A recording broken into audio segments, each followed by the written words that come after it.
Экинчи маселе нисап гайры нами адамдар болот. Нисап гайры намини биз орто адамдар десек болот. Орто жашаган адамдар десек болот. Бай эмес, орто жашаган адамдар. Булардын да өкүмү бар. Орто адам. Орто адам деген эмне дегени? Анын байлыгы нисапка жетпейт. Бирок мүлктөрү бар. Өзүгө жетерлик, хажат аслиясы бар.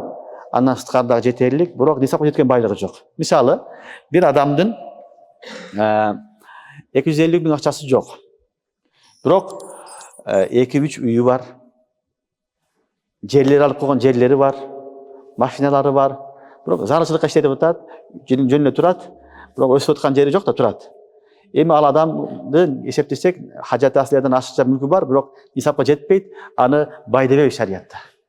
Бай дейилбейт. Бай дейилбейт. Бирок ал адамды шариятта ага дагы өкүмдөр айткан, ага 6 өкүмү бар шариаттын. 6 нерсени айтканга милдеттүү. Биринчи, ал адам зекет бербейт. Себеби зекет кеткен жок да нисапка. Бирок ал адамга афзел, жакшыраагы хажга барышлыгы.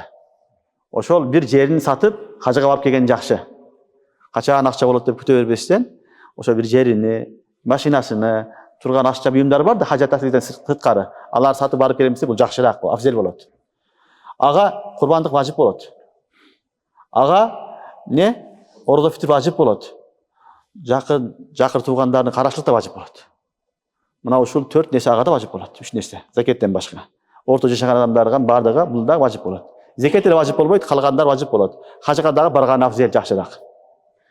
Жана ошол адамга зекет алганга болбойт.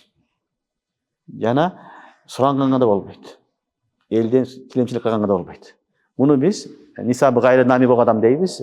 Шариаттын тили менен мындай айтканда, орто жашаган адамдар.